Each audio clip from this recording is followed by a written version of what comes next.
friends, to another episode of Spotlight on Recruiting. This is Kathy Lanzalaco from Inspire Careers, and I'm happy to welcome my guest this week, Thaddeus Dunn from Right Fit Recruiting. Welcome, Thaddeus. Thank you, Kathy. Thank you for having me. I appreciate it. Oh, I'm happy to have you. This is exciting. This is another episode in our series of Spotlight on Recruiting, where I interview recruiters in the Buffalo area to help get a feel for the type of search assignments that they have open, the type of clients that they fill assignments for, and to get some of their best tips and tricks for job seekers to help them increase the effectiveness of their interactions with recruiters. So let's start out, Thaddeus. Why don't you tell us a little bit about yourself, tell us about your organization, and tell us how you got into recruiting. Hi, I'm originally from New York City. I'm a graduate of Canisius College. I am the owner of Right Fit Recruiting, which we are a national employment agency engaged in executive recruitment searches for public, private, and also nonprofit organizations. I come with 15 years of recruitment experience from major corporations such as Mount Sinai Hospital, New York Presbyterian, and others. Oh, fantastic. And how long have you had your company here in Buffalo? A great question, Kathy. I've been in Buffalo with my company for about almost 2 years, by the way. Oh, fantastic. All right. And I love that you do the national searches too, because certainly in this, even though in COVID, getting mobile is a little more difficult, there's still a remote assignments all over the country, correct? That is true. Okay, excellent.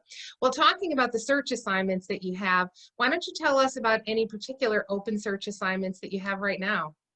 Right. So currently I'm working on 3 assignments. There are 2 local assignments in Buffalo. One of the assignments that I'm working with that Right Fit Recruiting has been retained by local nonprofit organization. Kathy, they're looking for a executive director to help them move the organization forward. This person should have program operations experience, fundraising experience, and day-to-day operations experience for this nonprofit. And then the other opportunity that I'm working on is a head of a department at a local college. Ooh. Can you talk about what department that is, or is that still confidential? That's confidential. Okay. All right. Okay. All right. Sounds good. So Thaddeus, can you talk to us a little bit about how job seekers, when they're interacting with recruiters, what can they do? What things would you recommend? What activities would you recommend, or how would you recommend they approach you to make their interactions with you most effective? Yeah, great question, Kathy. As a recruiter, the recruiter can be a valuable resource to you during your job search. So you should make every effort to work with him or her. Make that your business and make that a high priority. In fact, a recruiter can open doors to your dream company, provide input as well. Some of the things that I think that a candidate can do, you must know your goals, for example. Keep your resume current. Follow through with commitments.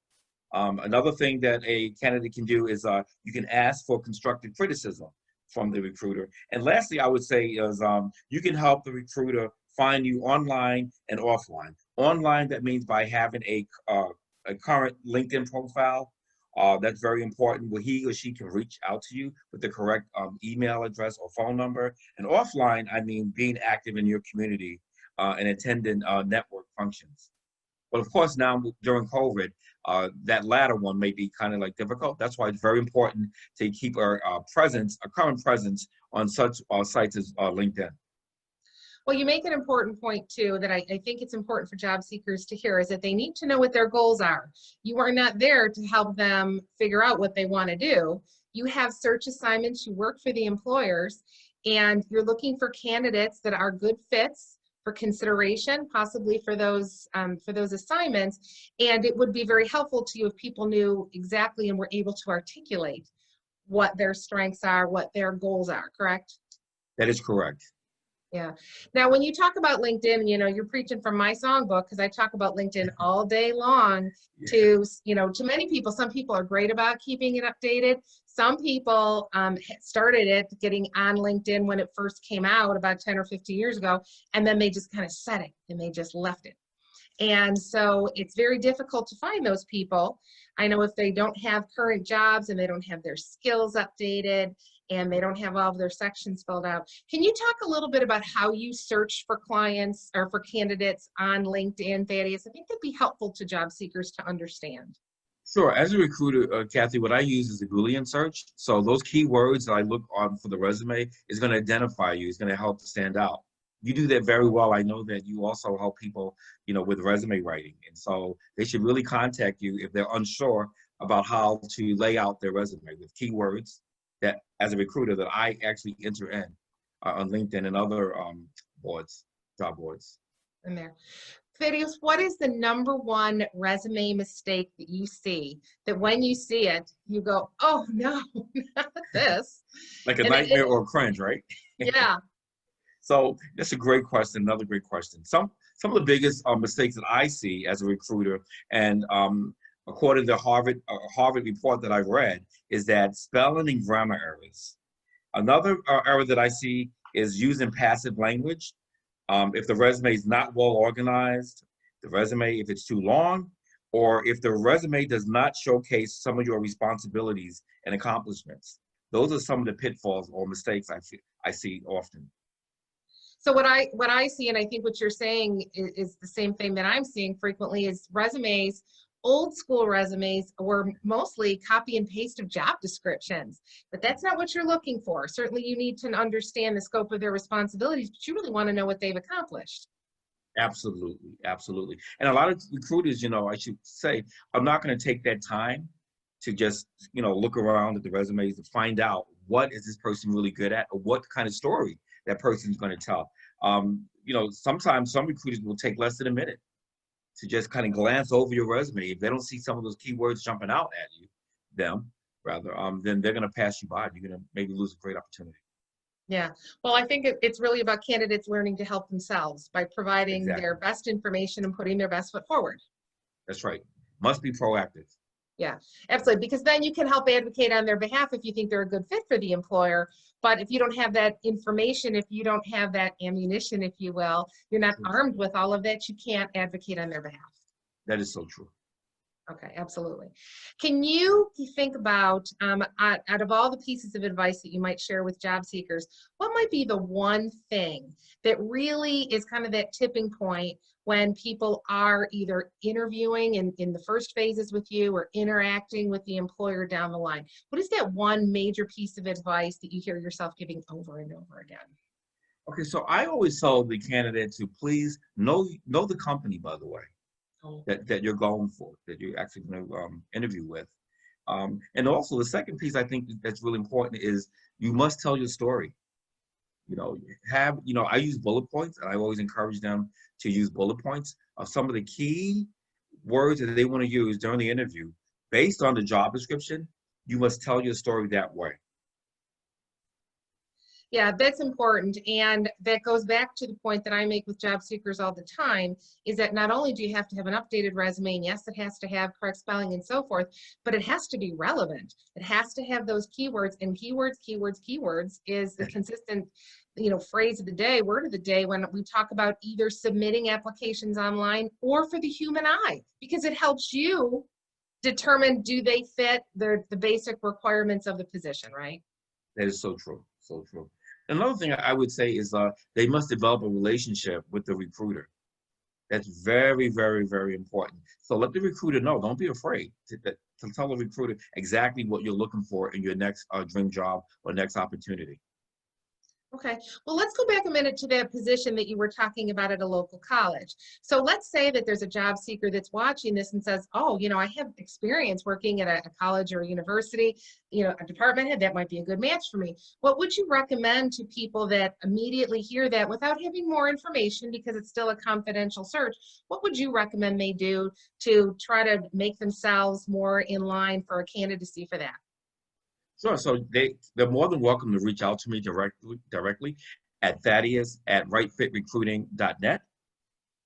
And I'll be happy to share that information with them. I'll provide the job description with them and tell them a little bit about the local college. Okay. All right, great stuff. That is wonderful news. Okay, well, I appreciate that. And the only other thing that, when I talk to recruiters, I always ask general questions about the job market too. And what are your feelings on the job market here in Buffalo? Do you feel like the hiring's picking up? What are you seeing on your end? I'd like to give job seekers hope because I see people getting hired all the time, but by the same token, I always like to get a different opinion. What are you seeing out there, Thaddeus? Well, I'm going to use a phrase that my grandfather used to say to us is that he would say, well, it's 6 o'clock somewhere. And how I'm going to flip that is say that uh, some places are hiring, someone's being hired somewhere. So their jobs, I mean, we just have to be proactive and finding those jobs, using an agency like mine or asking friends about, positions that might be available. That's a good way of actually looking for a new opportunity. And again, just these two opportunities I'm currently working on in Buffalo and a few in California, that tells me also that, the economy is picking back up. They retain me, these organizations retain me to find a qualified candidate. So there is hope in the area.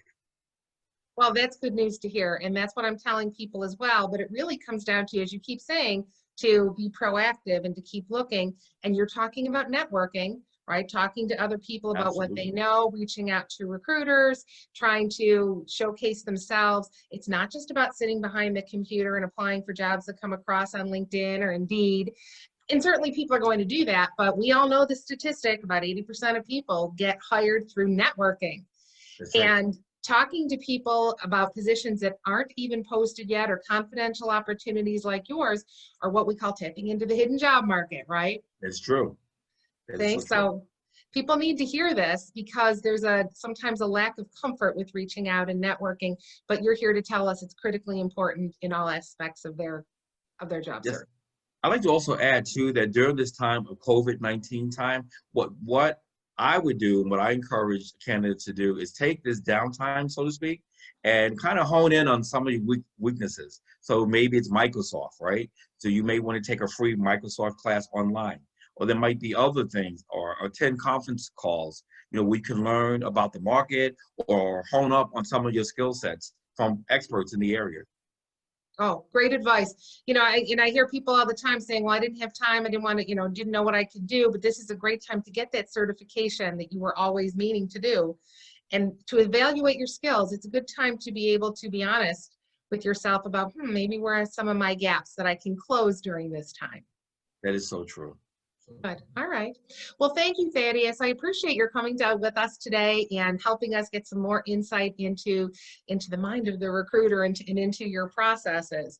So we will be glad to continue to share the information. I will post Thaddeus's information at the end of the video and into the comment section too about how to reach out to him.